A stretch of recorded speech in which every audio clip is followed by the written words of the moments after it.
ng networking, which is matidiscuss natin more on networking sa course 2.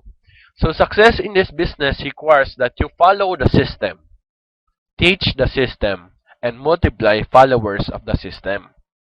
So, kailangan sundan mo yung sistema, tapos ituro mo yung sistema, and then paramihin mo yung gumagamit ng sistema natin. So, network marketing is viral marketing. Spread the virus of hope and dreams. Di ba? Dito kasi hindi tayo nagbebenta ng load. Ang binibenta natin dito, pangarap. We sell the business by selling dreams. Bakit? Kasi ang tao, pag merong hang in-intro sa kanya na business, tapos syempre sabihin mo, una, maliit lang kita, ganun. Pag nakatin na siya ng orientation, mabubuhay ulit yung mga pangarap niya sa buhay. So, ma-realize niya, pag ginawa niya pala tong negosyo, maabot niya mga pangarap niya. So, always inspire other people, always motivate them, bigyan niyo sila ng pag-asa. Step 1, STD. So, ano ibig sabihin ng STD? Dahil magkala tayo ng sakit, ibig sabihin, sponsor to dealers. Actually, hindi na dealer ang tawag sa atin. Ang tawag sa atin, technopreneur. Pero para maganda yung acronym, dealer na lang, para STD. So, do it in 1 week or 1 month. Depende sa'yo. Kung gusto mong mapabilis yung pagyaman mo, gawin mo siya in 1 week. Kung gusto mong mapatagal yung pagyaman mo, gawin mo siya in 1 month. So, dito naman, sa sponsor to dealers, hindi ibig sabihin na ikaw ang magbabayad ng registration form nila. Siyempre, ang sponsor, ibig sabihin, ikaw yung mentor nila, ikaw yung nag-invite sa kanila. Okay? So, ang tawag sa iyo, kung ikaw nag-invite sa downline mo, ang tawag niya sa iyo, sponsor or mentor. So, step 1, bago maisipin yung million mo, yung 10,000 mo, 100,000 mo, 1 million mo, 10 millions mo, step 1 ka muna. Kasi pang advanced steps na yung earnings. So, dito, step 1, hanapin yung dalawang tao. Focus makes everything doable and helps achieve the goal.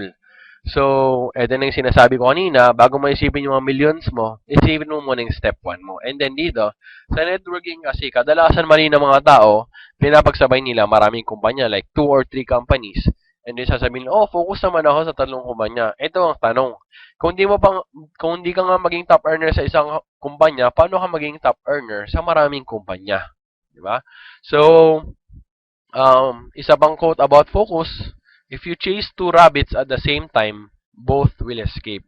So, focus, 1 company lang tayo, V-Mobile, 1 team, Generals, 1 goal, which is to become a millionaire. Okay? So, 1 team, 1 goal. So, eto, pwede kang gumawa ng prospect list. And then, present to your 10 prospects with the help of the person who introduced you to V-Mobile. So, for example, yung sponsor mo, malapit lang sa'yo, meron akong advice sa inyo.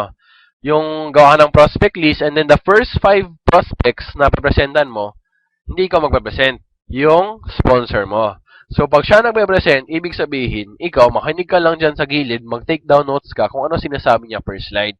And then, the next 5 prospects mo, yung 6 to 10 prospects mo, is ikaw mag-present, pero andyan yung upline mo mag-closing. At saka pagkatapos mo mag-present, tanungin mo kung ano yung mga bagay na pwede mo pang improve.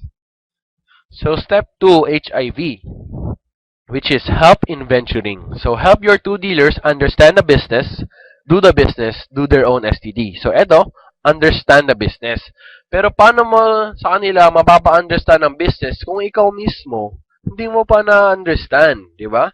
Paano kung hindi mo pa nababasa yung quick guide mo, yung price list mo, paano kung hindi ka pa nakaka-login sa accounts mo online? So, syempre, bago mo maturo, kailangan ikaw muna matuto ka. So, para matuto sila, gawin yung negosyo and gawin yung sarili nilang STD. Ibig sabihin, tuturuan mo sila kung paano mahanap yung dalawa nilang leaders. So, do their own STD. Step 3 is AIDS. So, dito, attain independence by duplicating strategies. So, train your 2 dealers to do HIV with their sponsor dealers. So, step 1, maghanap ka ng dalawang tao, dalawang leaders na gusto magnegosyo.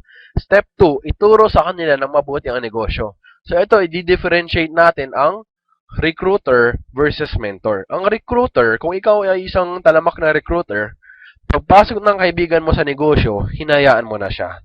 Dahil ni-recruit mo lang siya. Pag gano'n ang ginagawa mo, masisira ang pangalan mo. Bakit? Ano yung kakalat ng kaibigan mo? Wala. pinasok lang ako sa negosyo, tapos hinayaan na ako. So, very important, after nilang pumasok, turuan mo sila. Ang mentor, yun yung ginagawa. Pagkapasok mo, dyan pa magsisimula ang trabaho niya. Bakit? Tuturuan ka niya kung paano gawin ang negosyo. So, remember, be a good mentor, not a recruiter. And then dito, sa step 3, attain independence by duplicating strategies. Kailangan turuan mo yung dalawang mong dealer na magturo sa kanilang dalawang dealer. So, sa step 1, hanapin mo yung dalawang tao. Sa step 2, you will become a teacher. Yung students mo, yung dalawang leaders mo. Sa step 3, you will become a teacher of teachers. Ibig sabihin, pag ikaw yung teacher of teachers, malaki na ang kikitain mo. Pero before ka umabot sa ganong stage, kailangan mo muna maging student. Become a student, learn the business, become a teacher, and then become a teacher of teachers. So, quick review of the 3 infectious steps. Paano ba magkalat ng sakit? Step 1, STD. Step 2, HIV. Step 3, AIDS. Earning 1 million in V-Mobile is possible, doable, and achievable. So, make sure you understand the business. Ang nare-recommend nga namin, pagkapasok mo, alam ko, sobrang excited mo na mag-invite. Pero pigilan mo yung sarili mo. For 1 whole week, huwag ka muna mag-invite. Aralin mo muna yung negosyo. Kasi kaya maraming nagfe-fail dahil nag-quit sila. Bakit sila nag-quit? Nung bago pa lang sila, wala pa silang alam sa negosyo, nag-imbita na sila. Kaya pag imbita nila, meron lang konting tanong yung prospect na sobrang dali, pero hindi nila masagot. Like for example, tanong ng prospect sa'yo, paano mag-load? Eh, ikaw, bago ka pa. Hindi mo alam. So, sasabihin mo, ay, mahirap pala to. Pero sa totoo lang, hindi siya mahirap. Hindi mo lang talaga alam yung sagot. Hindi ka pa equipped. So, for 1 whole week, wag kang mag-invite. Aralin mo yung negosyo. So, do steps 1 to 3, STD, HIV, AIDS, and then earn 1 million in 3 months or 1 year. So, bakit 1 year to? Siyempre, 1 year to, pag hinanap mo yung, pag nag-start ka, STD in 1 month. And then, tinuruan mo rin siya ng STD in 1 month. So, pwede kang maging millionaire in 1 year. Or, pwede kang maging millionaire in 3 months. Paano? Pag ginawa mo yung STD in 1 week. So, depende sa'yo kung kailan mo gusto maging millionaire, 3 months or 1 year. So, bago tayo matapos, meron akong assignments na ibibigay sa inyo. Number 1, make your prospect list. Lahat ng kakilala mo, lahat ng K mo sa buhay. And then aim for 100 people. So, number 2, have your own flip chart or clear book. Sorry. Para dala-dala mo yung presentation mo kahit saan. And then, bago ka matulog, reviewin mo yung clear book mo. Tapos, pag matutulog ka na, ilagay mo sa ilalim ng unan mo. Pagkagising mo, reviewin mo ulit. Tapos, focus ka doon sa power of 2 and power of 4. Tingnan mo. 2 o 3 o 4 na tao lang ang kailangan mo para yumaman. Gawin mo na agad. Okay? So, read and understand the quick guide. So, kadalasan kasi questions sa mga bagong TPs, nasa quick guide lang po. Explore and study your online accounts, which is loadextreme.ph and myalex.biz. So, attend Course 2 training. So, yun lang po muna sa ngayon. Course 1 training is a very basic for mga baguhan sa business. So, dito lang po tayo nagtatapos. For more info, pwede nyo i-check yung FB group natin, but you must be a Generals team member. So, Generals team sa FB group, marami na tayo doon, 2,000 plus. Or you can also check our website, www.vmobilegenerals.com. Once again, this is John Jester Ching. Thank you.